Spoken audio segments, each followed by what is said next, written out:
theory is a mathematical framework used to analyze strategic interactions where the outcome for each participant depends on the action of others.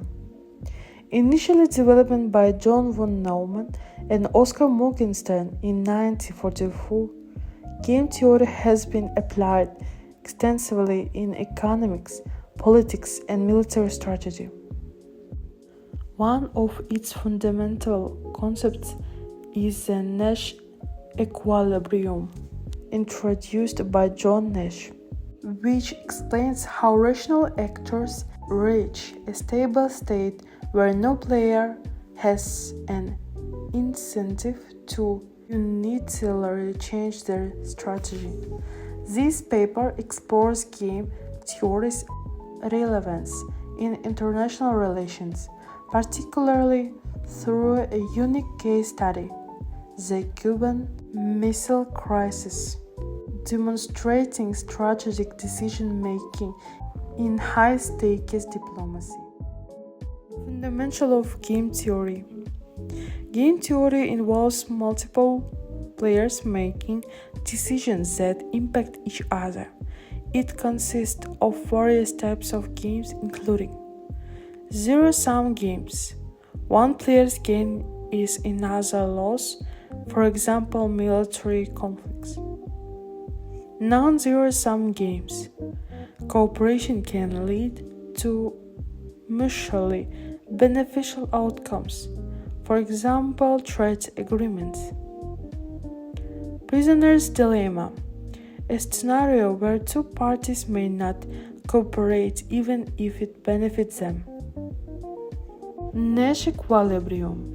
A situation where each player chooses the best possible strategy given the choices of others.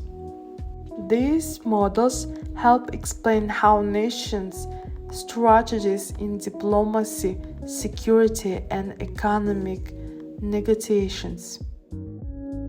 Application in international relations: the Cuban Missile Crisis. The Cuban Missile Crisis is one of the best real-world examples of game theory in action. In October 1962, the United States discovered Soviet nuclear missiles in Cuba, leading to a 13-day standoff between the two superpowers. The situation involved two key players, United States and Soviet Union. Both nations faced a strategic dilemma, as each move could either de-escalate the crisis or lead to catastrophic war. The choices available included: first, U.S. attack on Cuba, risked full-scale nuclear war. Second, U.S. blockade of Cuba, a middle ground option. Third, Soviet withdrawal, avoid conflict but show weakness. Fourth, Soviet relation would escalate tensions further.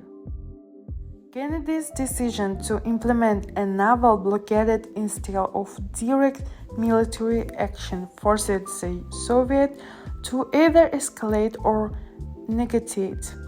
Khrushchev ultimately chose to withdraw the missiles in exchange for the US removing its missiles secretly.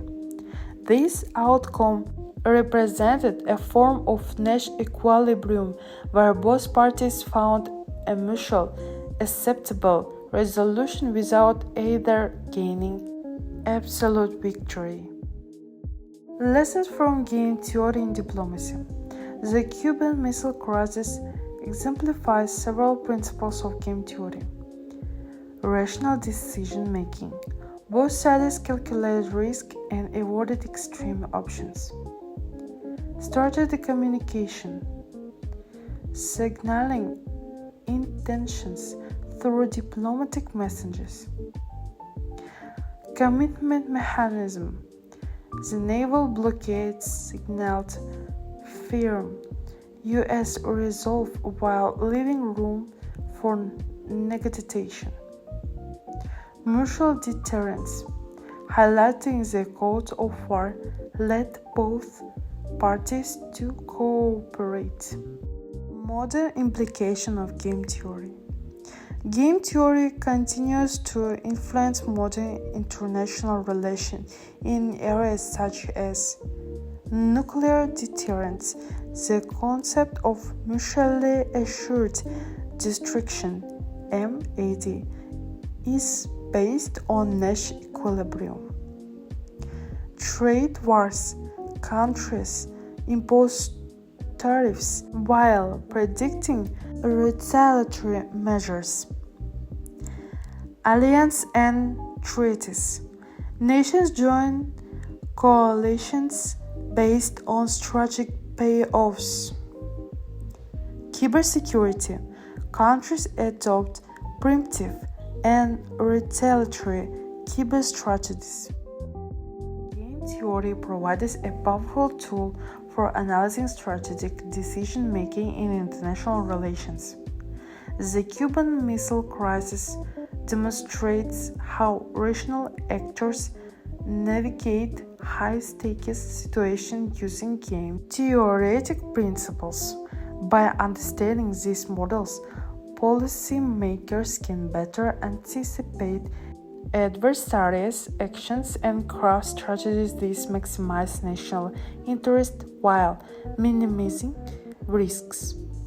As international conflicts evolve, game theory will remain a crucial tool in global diplomacy and security strategy.